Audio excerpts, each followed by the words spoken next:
Alléluia. Quand il vient dans ta vie, il va détruire, il va dérober, il fera plusieurs choses pour te nuire. C'est pourquoi la Bible dit, ne donnez pas accès au diable. Si le Seigneur nous aide, demain je vais ouvrir une parenthèse. Comment est-ce que l'homme peut donner l'accès au diable? Par moment, c'est l'homme lui-même, l'agent causal du malheur. Avant même que les sorciers puissent te posséder, te compliquer la vie, si tu examines bien ton parcours, tu te rendras compte que quelque part, c'est toi qui as causé du tort à ta vie. Et c'est par là que le diable va prendre le pouvoir de commander, de dominer, de détruire ta vie. Moi, je dis toujours que les démons sont polis. Ils sont polis lorsque l'homme n'a pas encore péché. Mais dès lors que tu ouvres la porte par le péché, ils entrent, à ce moment ils deviennent têtus, ils deviennent impolis. Ils commencent à faire de toi une très mauvaise personne. Et à ce moment-là, l'histoire va commencer à se détériorer. Amen. Avant d'entamer l'enseignement de ce soir, je voudrais ici vous donner en quelques mots comment se présente le règne ou le gouvernement du diable. Comment se présente, comment est organisé le règne ou le gouvernement satanique. J'aimerais que tu aies cette connaissance pour mieux prier. Par moments, nous chassons des démons qui n'existent pas. Et il y a des moments aussi, nous prions mal dans les combats spirituels. Vous chassez quelque chose qui ne se trouve pas en toi. Et tu transpires, tu cries. Il n'y a rien du tout. Ce sont des balles perdues. Alléluia. Lorsque nous nous lançons dans les combats spirituels, nous devons avoir la connaissance de comment notre ennemi fonctionne. Si tu ne connais pas comment ton ennemi fonctionne, quels sont ses points faibles, quels sont ses points forts, tu risqueras, bien-aimé dans le Seigneur, de mener des combats sans victoire. Alléluia. C'est pourquoi la Bible dit nous devons combattre un bon combat. Regardez-moi, suivez-moi attentivement. Amen. Et dans tout combat, il ne faut pas minimiser ton adversaire. Je le répète, dans tous les combats, si tu veux sortir victorieux, si tu veux vaincre tous les adversaires qui peuvent se présenter devant toi, il ne faut pas commencer par les minimiser. Il faut reconnaître devant toi qu'il y a un adversaire qui est aussi fort, malgré que tu as tous les atouts pour les renverser. Regardez, je vous donne un exemple d'un combat. Malgré que c'était physique, c'est aussi l'image de beaucoup de combats spirituels. On met David en face d'un Goliath. Un Goliath qui est sûr à lui-même. Un Goliath sait que d'abord il est robuste, il a la forme physique et il se croit capable de renverser n'importe qui devant lui. Ayant vu le petit David, il a commencé à l'humilier, à le diminuer, à le considérer comme étant un petit oiseau. Il dit, au lieu de me donner quelqu'un qui va me combattre, vous me donnez ce petit, je vais l'étrangler, je vais le tuer, je prendrai son corps, je donnerai aux animaux. Et quand David l'a regardé, David aussi a répliqué la parole par la foi, parce que Goliath ne savait pas la force qui était dans David. Et lorsqu'il le minimisait, c'est David qui prenait maintenant la force. Par preuve, quand le combat a commencé, du fait que dans Goliath, il y avait déjà l'orgueil, il avait déjà gagné le combat avant le combat lui-même, et à ce moment-là, Dieu l'a confondu. Amen. Nous devons savoir que nous avons un adversaire. Il est puissant, mais il n'est pas le tout puissant. Alléluia. Le diable est puissant, mais il n'est pas le tout puissant. Maintenant, comment il fonctionne?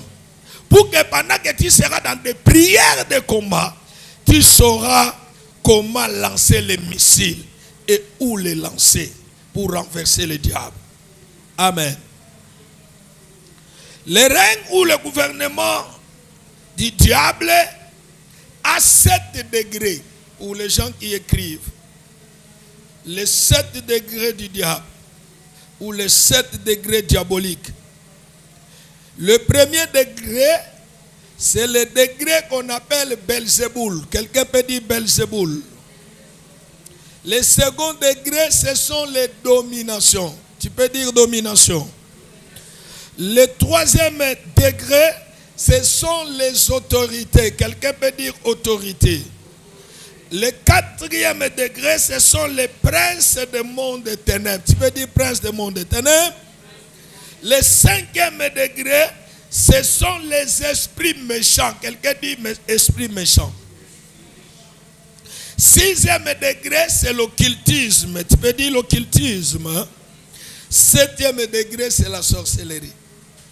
Quelqu'un peut dire sorcellerie. Tu vois que dans les 7 degrés, la sorcellerie se retrouve à la dernière position. Mais c'est la sorcellerie qui fait peur à plusieurs chrétiens ignorants. Un occultiste est plus fort que le sorcier. Une autorité est plus forte que le petit sorcier. Même en ce qui concerne les sacrifices. Un occultiste, on peut le demander à sacrifier à la fin de l'année comme ça 1500 âmes. Mais peut-être les sorciers, on va lui demander de sacrifier 1 à 5 personnes. Alléluia. Et par moment, les occultistes peuvent même sacrifier et les sorciers dedans. J'ai un petit témoignage d'un ex-magicien qui aujourd'hui a abandonné la magie. Il était au même moment rosicrucien. Il était vraiment ancré dans l'occultisme. Hormis cela, il était aussi sorcier lui-même. Et il connaît toutes les capacités de ces 7 degrés ici. Il est très dangereux d'être à côté, par exemple, d'un occultiste qu'un sorcier. Mais aujourd'hui, même si on te dit que tu vois la sœur Angèle là, c'est une sorcière, tu commences à avoir peur. Alors que le sorcier ne peut rien faire en toi. En réalité, les sorciers doivent avoir peur d'un véritable chrétien. Parce que celui qui est en toi, il est plus fort que tous ces 7 degrés ici. Regardez maintenant comment il fonctionne. Belzéboul ici représente le diable lui-même. Alors le diable a beaucoup de titres. Il a copié ce que Dieu a prévu dans son gouvernement. Dieu est tout d'abord Dieu. Amen. Donc Jésus est Dieu. Jésus est lui-même Seigneur. Il est lui-même Sauveur. Jésus, dans l'ancienne alliance, on l'appelait l'ange de l'Éternel. Quand on parlait de l'ange de l'Éternel, c'est la personne de Jésus qui prenait déjà la forme visible pour sauver, pour répondre à une préoccupation. C'était déjà la préfiguration de Jésus dans l'ancienne alliance. Alors, dans le monde satanique, le diable lui-même aussi, il est Dieu.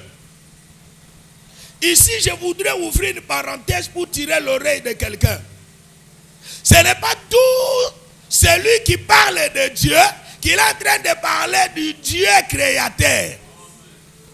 Est-ce que vous me comprenez? Il y a plusieurs dieux, mais il y a un seul Dieu créateur.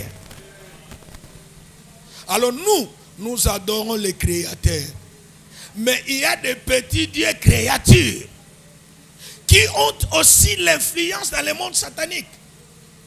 C'est pourquoi, bien-aimés, vous pouvez trouver un charlatan qui vous dit, moi ici, je fonctionne au nom de Dieu. Et vous pouvez aussi trouver devant lui une Bible. Mais une Bible renversée parce que vous n'avez pas la connaissance des choses. Et vous devez savoir que le diable connaît la parole plus que toi. Il manipule la parole plus que nous. Il est allé même au niveau de séduire le grand Jésus. Lui disant, il est écrit. Comme si Jésus ne savait pas, n'avait pas la connaissance de ce que le diable lui proposait. Heureusement que lui-même était la parole. Il dit, il est aussi écrit. Amen. Donc le diable est adoré comme un Dieu. Ne vous en faites pas. Même si vous écoutez un musicien du monde, comme on le dit, chanter dans un cantique ou chanson, il parle de Dieu. Ne croyez pas que c'est notre Dieu. Ah, lui, il chante Dieu. Ce n'est pas notre Dieu. Oh, il a parlé de Jésus. Ce n'est pas notre Jésus. C'est le bar Jésus. Alléluia. Oh, alléluia. Donc c'est ça. Alors, je disais que Belzéboul ici représente le diable lui-même. Maintenant, à la deuxième position, nous parlons de domination. Les dominations sont de 7 divinités païennes. Et ils exercent leur pouvoir sur les 7 jours de la semaine. Suivez-moi très bien, s'il vous plaît. Les dominations, ce sont des divinités païennes. Tu vois? Quand on parle de divinités païennes, on sous-entend des personnes qui peuvent accepter d'être appelées Dieu. J'ai vu quelqu'un dans le West Afrique, on lui appelle Dieu. C'est lui le sauveur. Il vient de sortir à peine, je ne sais pas s'il a déjà totalisé 5 ans. J'épargne son nom parce que je ne suis pas venu faire sa publicité. C'est lui le sauveur. Il dit c'est lui le sauveur. Jésus c'est un menteur, c'est lui qui est venu sauver. Alors qu'on connaît sa date de naissance, on connaît comment il a grandi, on connaît. Il n'a jamais créé même une poussière du sable, non. Donc ce sont des divinités païennes. Amen. Qui ont leur influence sur les 7 jours de la semaine. Et leur habitation, c'est dans le monde astral. Qui dit monde astral, voit le monde des planètes. C'est là où ils se cachent pour renforcer leur force. Voilà pourquoi vous allez remarquer que les 7 jours de la semaine sont égaux aux 7 planètes. Amen. Oh, amen. Il y a la ligne. Je commence là-bas. Parce que là-bas aussi, il y a des esprits de domination. Amen. Quand on dit ligne, la lune représente le jour de lundi. Mars représente le jour de mardi. Mercure représente le jour de Jupiter, jeudi, Vénus, vendredi, Saturne, samedi, Sunday, c'est le soleil. Soleil le dimanche. Alors, ces dominations ont de l'influence chacun sur un jour de la semaine. Je vais commencer par là. Pourquoi je dis ça? Parce que lorsque tu es vide, il y a l'absence de la présence de Dieu. Il y a l'absence du règne de Dieu en toi. Ce sont ces dominations-là qui viendront maintenant se manifester, contrôler, gérer ta vie. En toi, toi, il n'y aura pas de discrétion. En toi, il n'y aura pas de secret. Même si tu formates quelque chose en cachette, les dominations auront des informations exactes. Voilà pourquoi par moment nous échouons. Je ne dis à personne, oui, tu n'as pas dit à quelqu'un, mais il y a des esprits qui contrôlent, qui ont déjà l'information sur ta vie. Amen. Oh, amen. C'est pourquoi il y a un état d'esprit dans ce jour de la semaine. Il y a un terme qu'on utilise, la lendiose. Vous avez déjà entendu ça? La lendiose. Donc c'est un esprit qui fait que, bon, les choses ne marchent pas comme il se doit. Et les gens sont un peu fatigués. Et ils vous diront, non, toi-même tu sais, le lundi c'est toujours comme ça. Et les autres disent, j'ai dit chaud. Ce sont des termes par rapport à l'inspiration de domination. Pourquoi c'est toujours pendant les week-ends que les gens ont l'habitude de festoyer? Ils ont l'habitude de faire des cérémonies. C'est par rapport à cette domination ici. Il y a beaucoup de choses, bien aimés. Alors, il y a le diable lui-même agit le lundi comme ministre. Je vous ai dit qu'il est Dieu, il est aussi ministre. Et le dimanche, il y a une domination qu'on appelle acquiert. Quelqu'un peut dire acquiert. Acquiert a de l'influence sur toutes les églises chrétiennes qui prient le dimanche. Lui, il vient dans une église où il n'y a pas la ceinture, la protection divine. Même si là où il y a vraiment la vie de Dieu, il vient pour influencer négativement. Tu peux constater un dimanche, on est en train de chanter, mais il y a des personnes distraites. On est en train de prêcher, mais il y a des gens qui somnolent. Je ne sais pas si vous n'avez jamais constaté cela. Pendant le culte, mais tu vois vraiment quelqu'un en train de somnoler. C'est qu'en ce moment-là, il y a une influence négative qui te distrait, qui te déconnecte de la parole de Dieu. Parce que dans la parole, il y a la lumière. Dans la parole, il y a la vie. Dans la parole, il y a la délivrance. Dans la parole, il y a la guérison. La deuxième étape que cet acquiert agit, c'est dans l'étape des offrandes.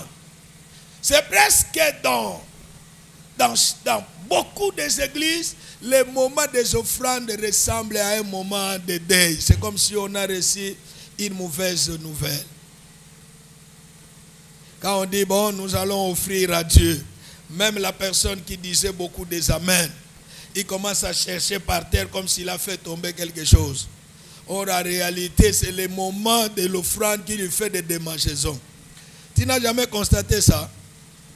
Alléluia. La personne qui dit, waouh, c'est la révélation. Oh, avance encore. Au moment de l'offrande, il disparaît.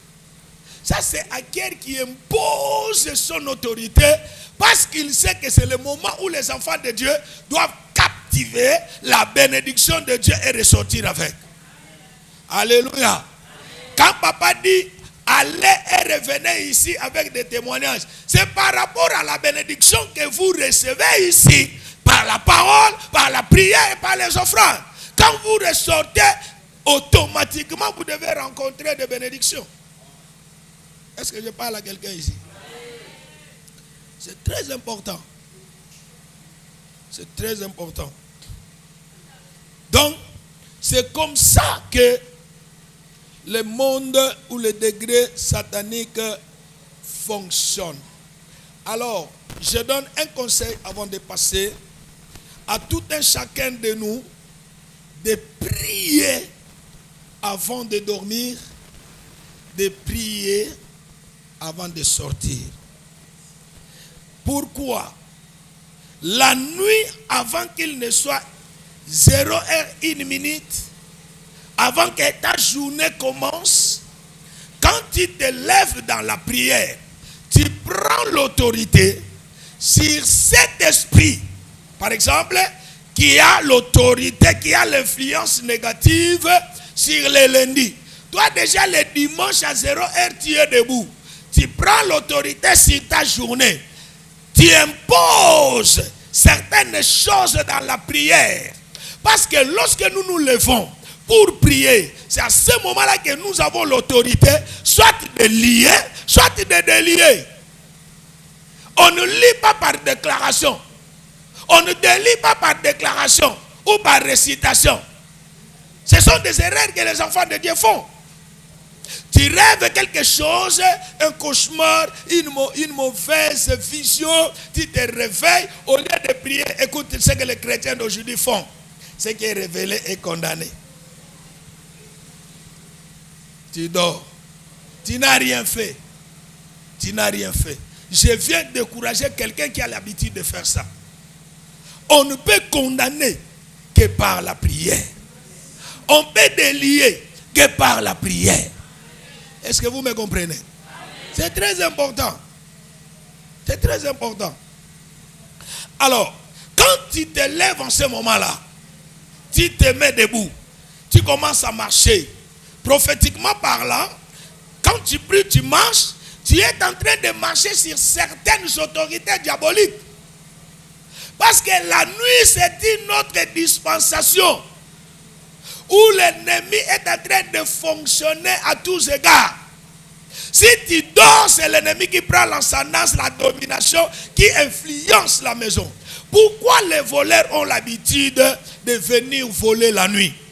Parce que la nuit, la chair, le corps est affaibli, l'âme est exposée. Et en ce moment-là, on peut même entrer dans ta chambre, prendre quelque chose de très important et ressortir sans que tu ne le saches. Alléluia. Vous n'avez jamais entendu ça? Plus grave encore, il y a un frère de notre coin là-bas, le voleur est entré même dans sa chambre, le soulever, le déposer par terre. Il venait d'acheter le matelas là. Il n'a dormi qu'un seul jour. Le deuxième jour, le voleur vient, il le prend, il le dépose par terre. Et il prend le matelas, il prend la télé, il prend tout, il part. À 3 heures, il a eu froid. Il va se réveiller, il trouve que le propriétaire du matelas l'a réduit.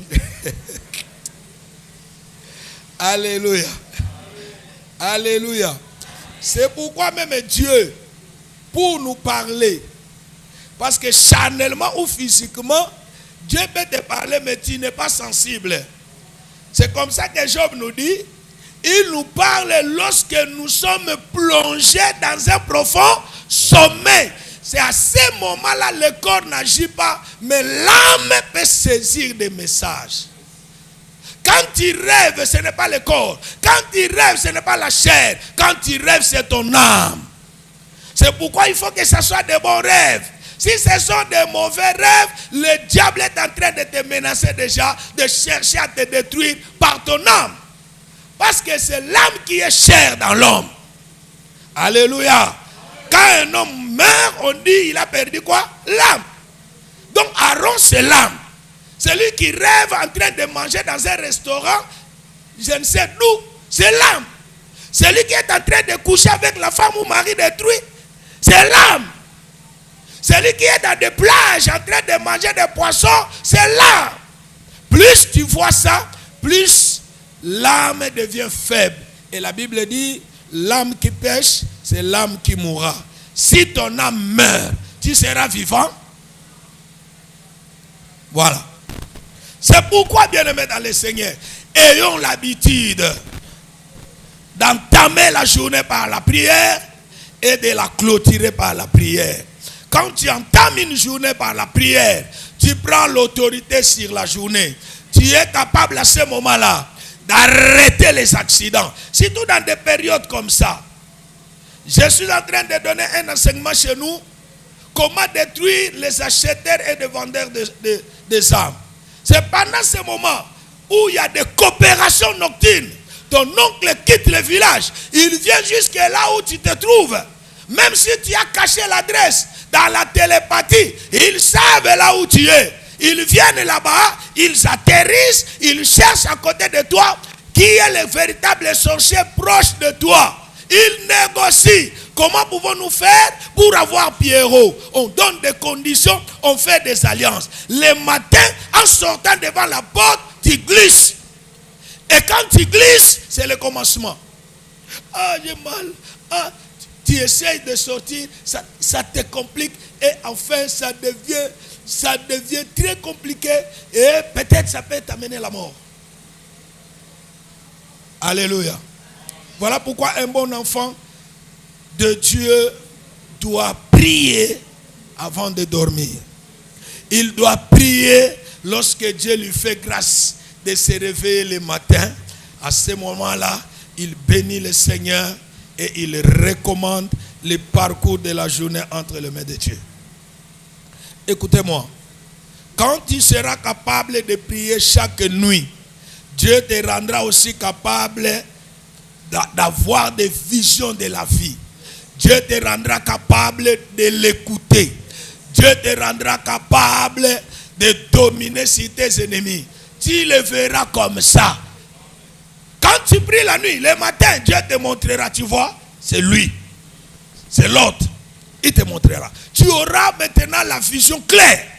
Tu auras les oreilles spirituelles claires. Tu auras une parole, une langue de feu. Quand tu parles, tu soumets les esprits.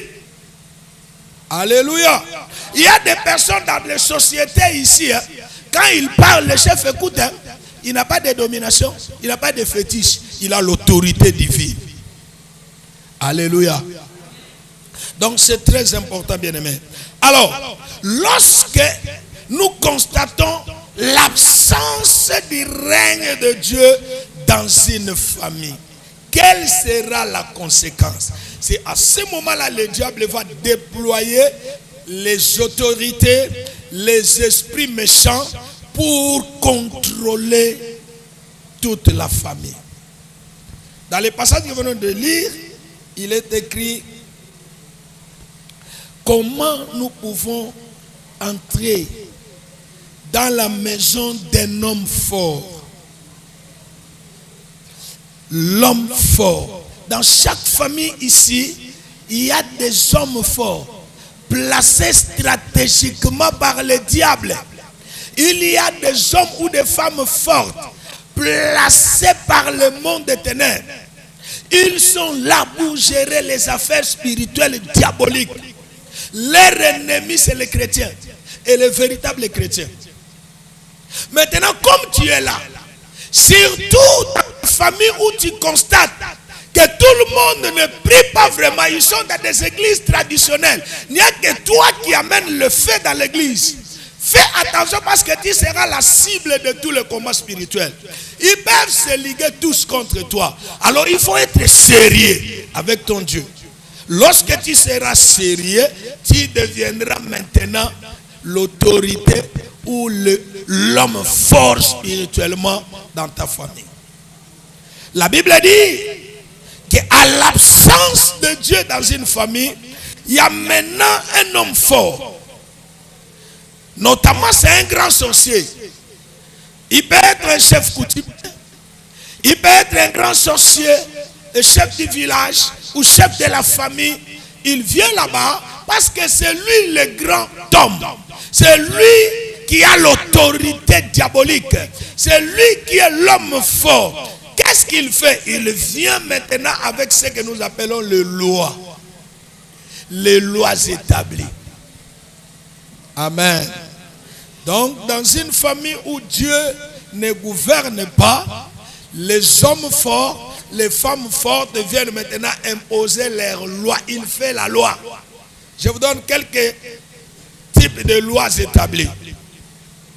Il y a des familles où on a dit, dans cette famille ici, personne ne peut se marier légitimement. Vous n'avez jamais vu ça? Par erreur, vous trouverez aussi même des chrétiens dans cette famille-là qui ont des problèmes de mariage. Personne ne peut se marier. Bien aimé, je venais de bénir un mariage d'une sœur de l'église. Pendant qu'elle était en train de préparer le mariage, Dans la réunion de l'encadrement, je les appelle, avec son mari, on a commencé à prier. Ouf, la serre est tombée. Il y avait des manifestations démoniaques. Qui tuait dans ce corps? Le petit frère de son père, parce que son père est décédé. Le petit frère de son père et sa tante paternelle, les deux. Qui tu es? Il a donné le nom. Qui tu es? Je suis le petit frère de son père. Ah bon, tu veux quoi?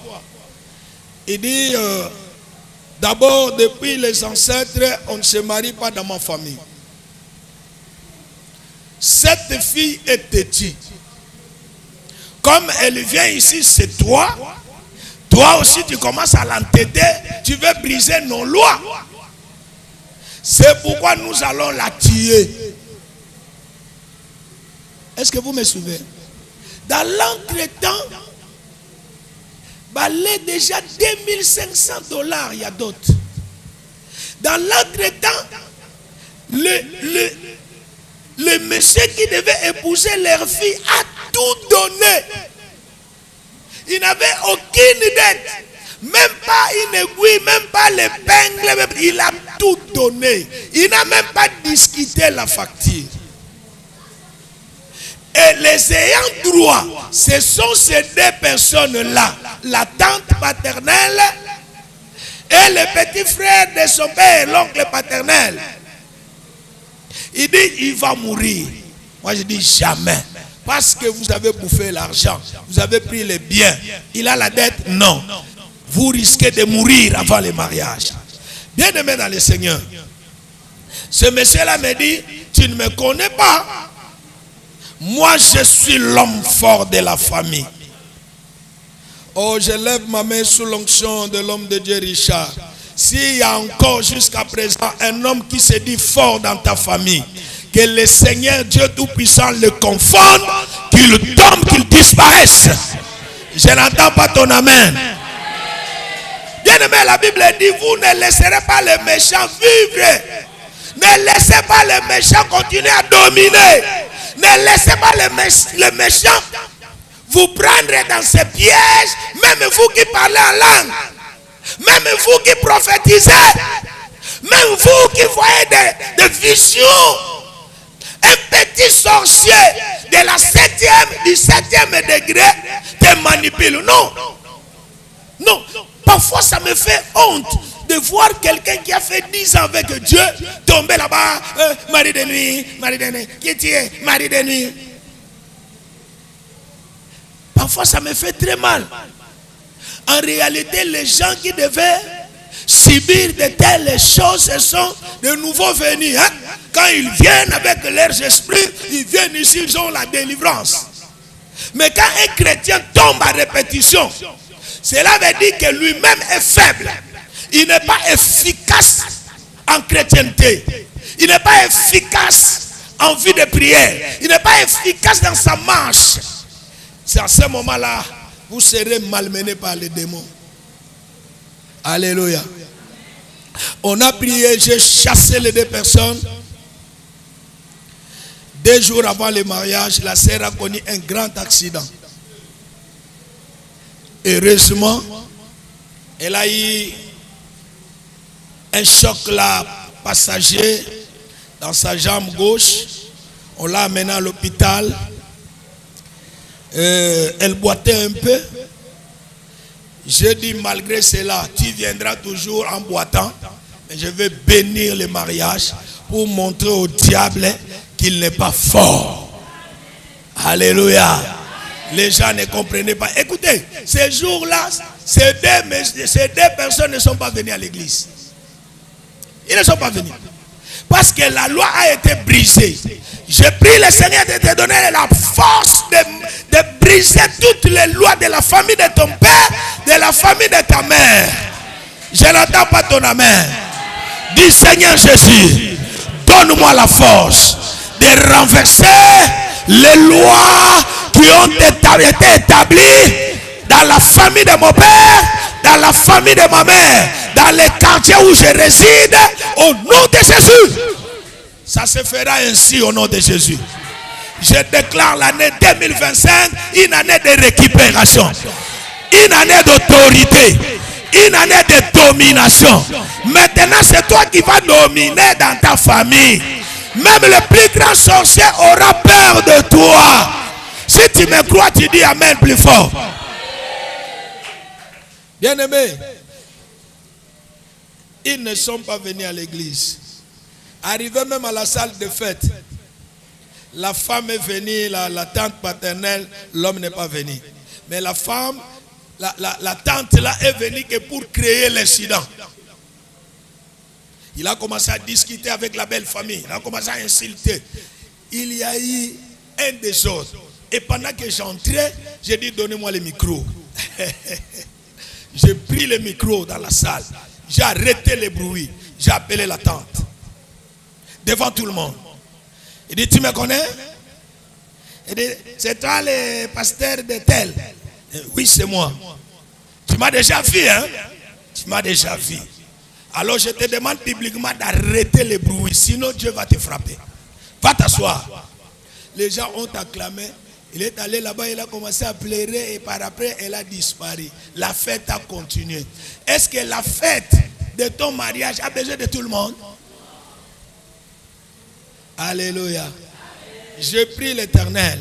Celui qui se lève pour réclamer des droits dans la sorcellerie pour ta vie, il ne verra pas ta bénédiction. Il sera coffré quelque part par l'onction. Il entendra des bruits de la fête. Ils ne verront pas ce qui va se passer. Oh, je le déclare au nom de Jésus.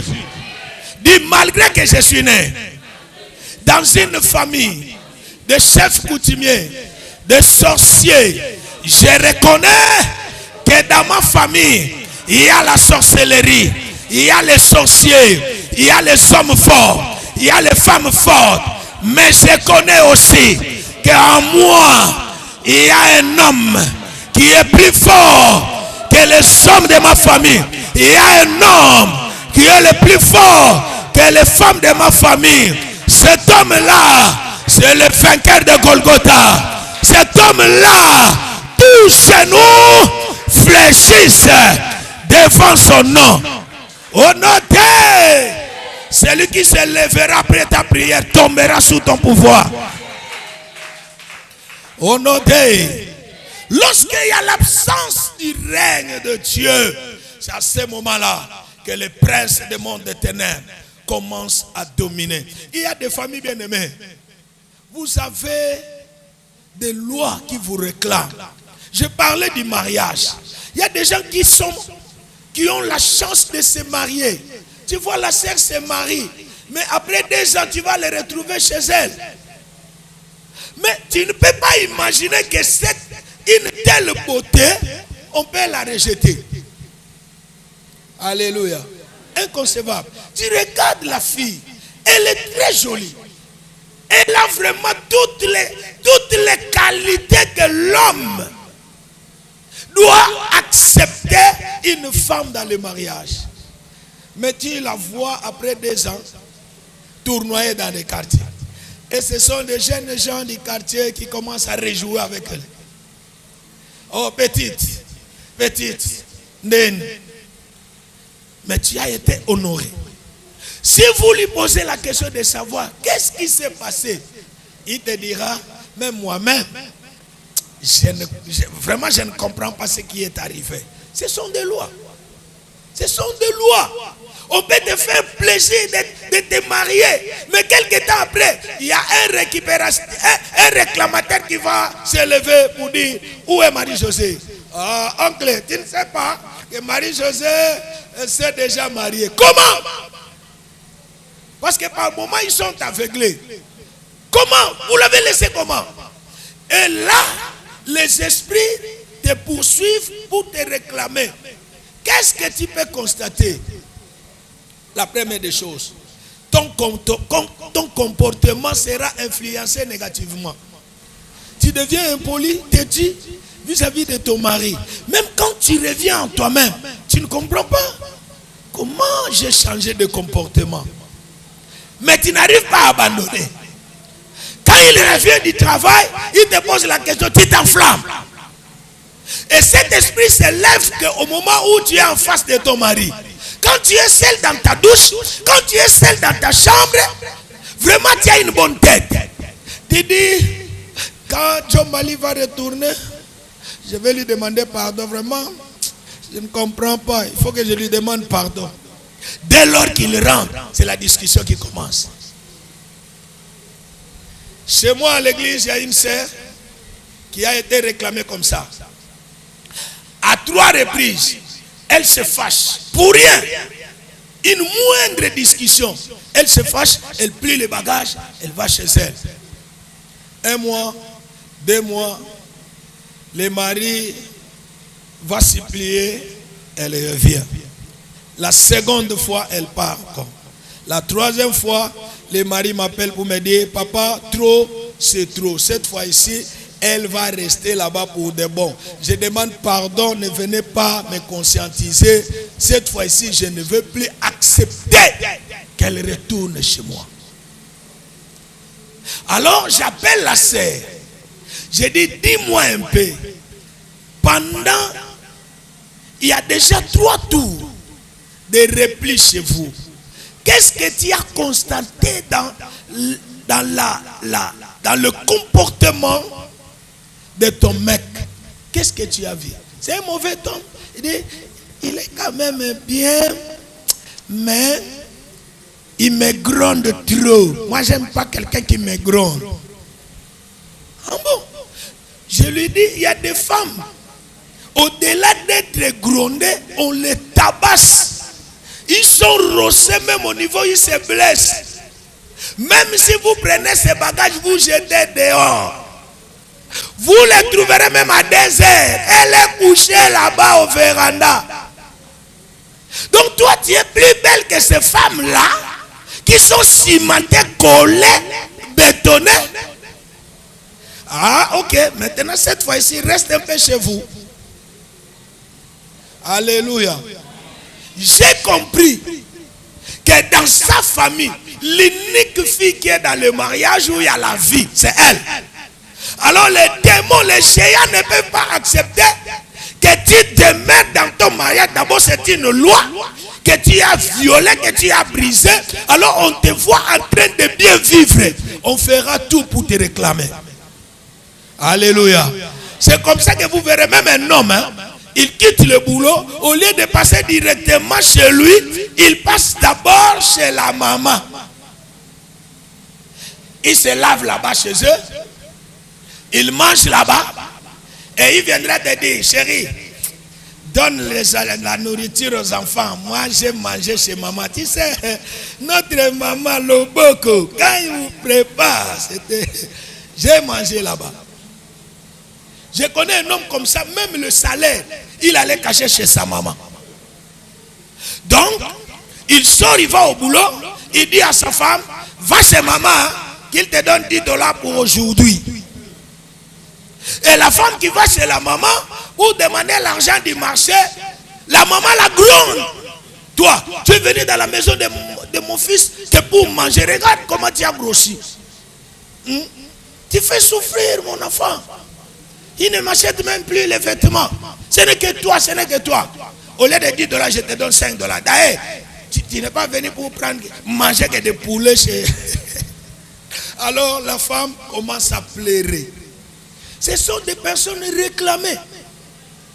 Depuis que tu t'es marié, on te voit toujours dans des quartiers comme si tu n'étais pas encore déplacé. Le mari va au boulot à 8h, toi à 8h30 minutes, tu es à Baroumou chez vous. Tu sais qu'il rentre à 18h, à 17h30, tu es déjà là, tu fais semblant de balayer, d'arranger, tu mets un peu le ventilateur, le parfum, et tu t'assois en train de regarder la télévision comme si tu étais là toute la journée. Il y a des filles qui n'arrivent même pas à préparer pour leurs époux.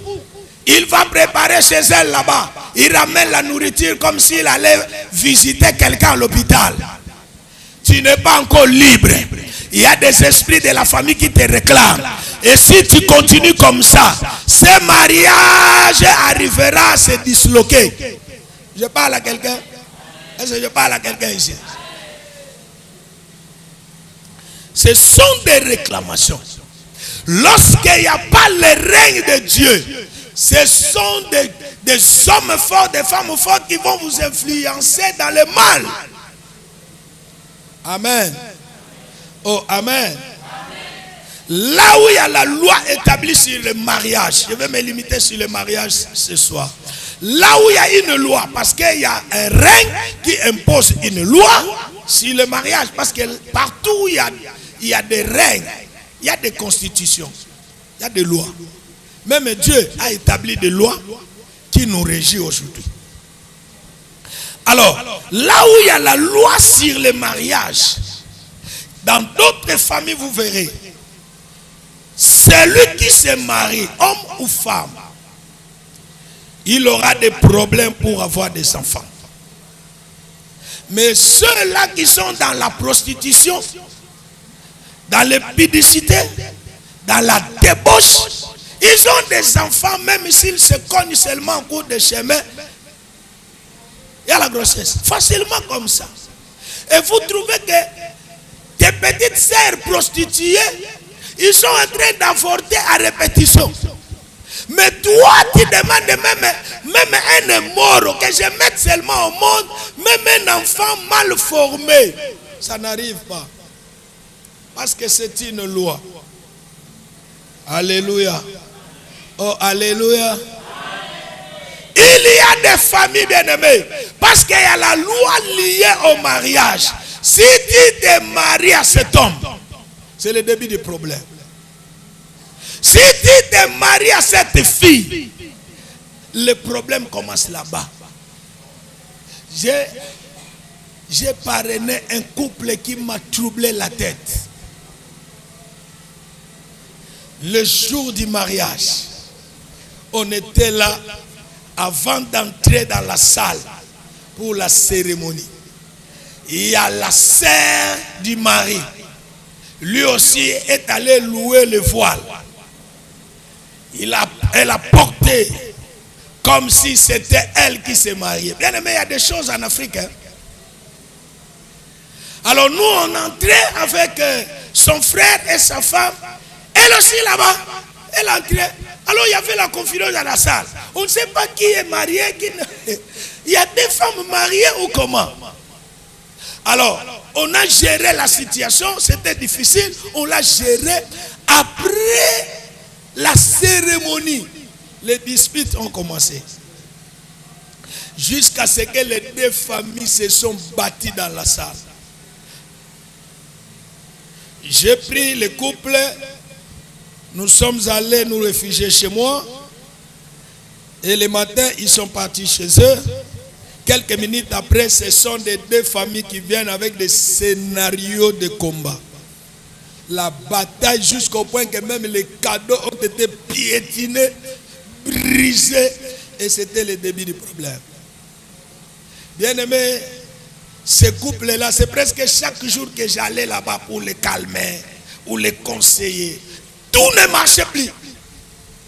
Et quand j'ai commencé à prier, le Seigneur me dit, toute femme n'est pas de femme à se marier.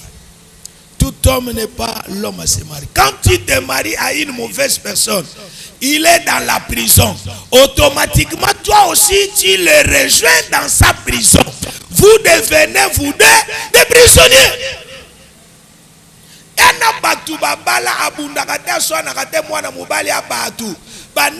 Marie-José chaque jour.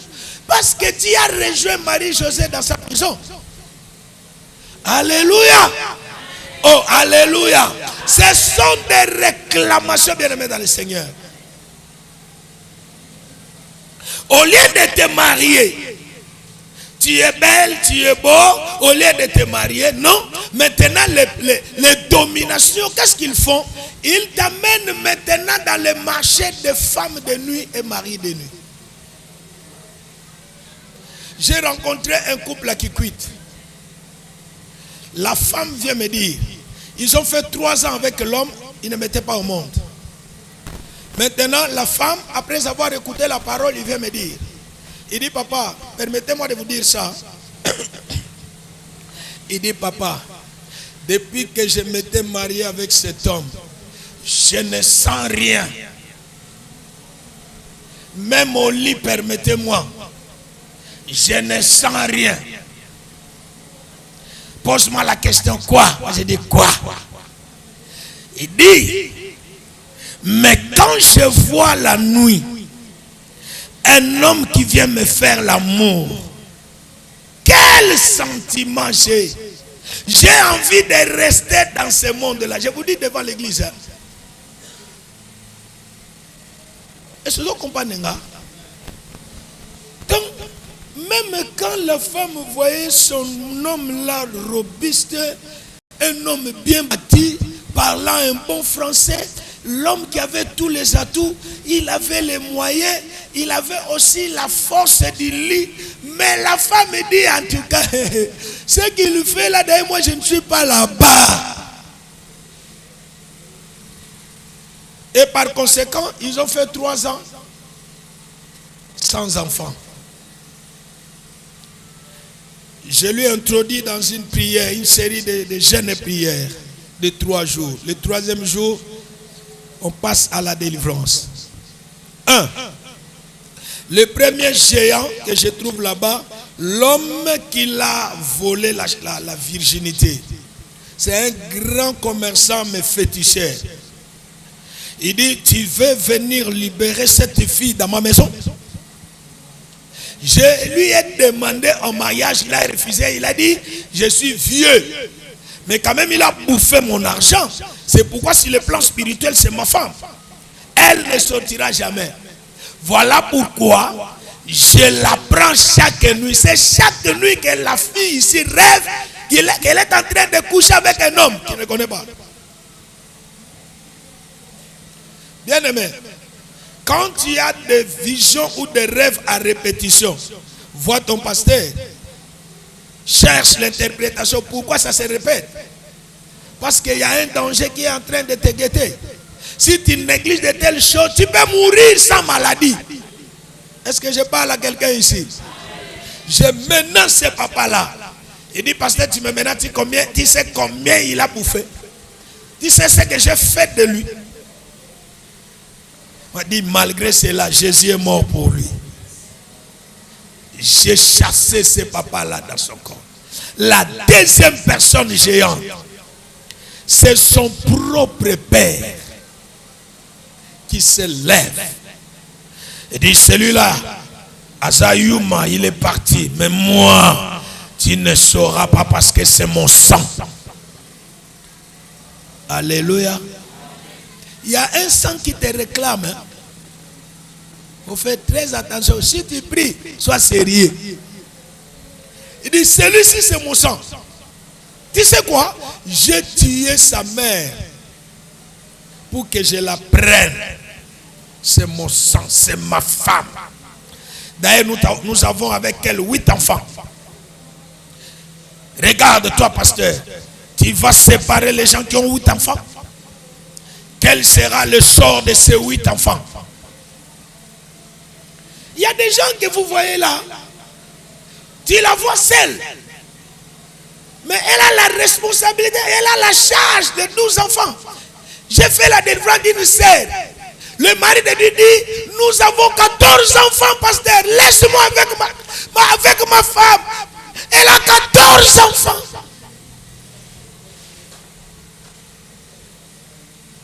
Alors tu as 14 enfants dans le monde satanique, dans le gouvernement diabolique. Mais tu es en train de marcher en cherchant le mariage. Comment ça va venir? Parce que les géants vont t'empêcher. Même si une personne arrive, il parle un bon langage avec toi. Il te donne tout ce que tu lui demandes. Mais à ce qui concerne le mariage, impossible. Parce que là, tu es déjà occupé. Aujourd'hui, nous allons briser les occupations. Je n'entends pas ton amen. Nous allons briser quoi? Toute occupation. S'il y a un mari de nuit, s'il y a une femme de nuit, les esprits des eaux, de l'asmodée qui sort dans l'eau et que tu as couché avec lui, bien aimé ce soir, l'occupation prendra fin. Parce que tu ne sais pas d'où est venue la femme. Hein? C'est un esprit des eaux. Toi, tu ne connais pas. Tu es sorti avec lui et à cause de sa beauté. Mais dès lors que tu es sorti avec une telle personne, ta vie est réclamée dans l'eau. C'est pourquoi aujourd'hui, tu as des troubles de rêve, des troubles de comportement. Tout simplement à cause d'un acte de 10 minutes. Ce papa-là dit, tu ne l'auras pas. C'est mon enfant. J'ai dit dans ma famille, toutes mes filles, ils étaient au nombre de 3. Personne ne peut la marier.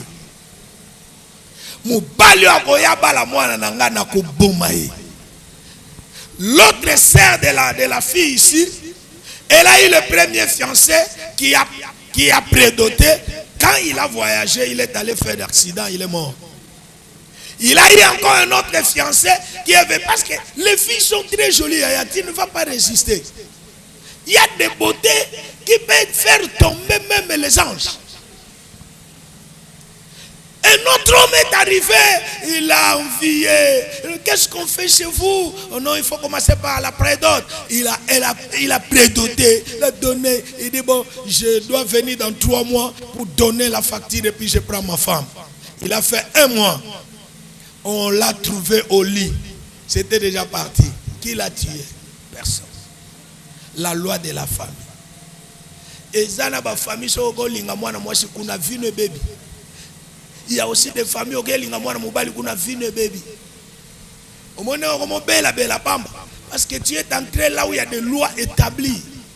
C'est pourquoi même pour dire oui en amour, il faut avoir la révélation. Un peuple sans révélation, c'est un peuple sans frère. Ne sois pas pressé à dire oui à quelqu'un sans que tu aies la révélation de cette personne-là. Parce que quand tu dis oui en amour, c'est un engagement. C'est un serment. Tu acceptes ce qu'il est physiquement, tu acceptes aussi ce qu'il est spirituellement. Même avant les actes d'amour. Amen. À cause de loi. J'ai dit, papa, est-ce que tu es un Dieu? Il dit, non, même si je ne suis pas un Dieu, mais même votre Bible, elle a dit que le Père est le Dieu terrestre. Ah, tu es terrestre. Mais moi, je parle de Dieu créateur. Parce que tu n'es pas le créateur. Je te maudis d'abord. Et je menaçais ce papa-là. Je le chassais dans le corps de la fille. Et quelques temps après, la fille va se calmer les esprits. Je suis venu dire à quelqu'un, s'il y a un homme fort qui te contrôle jusqu'à présent, à cause de l'absence de Dieu dans ta vie ou dans ta famille, Jésus-Christ se lève au travers de ce séminaire pour disperser tous ces royaumes-là du monde éternel. Oh, je n'entends pas tes amens. Lève-toi, nous voulons prier pendant un moment. Attention, la Bible dit, un royaume qui se sépare ne va pas subsister.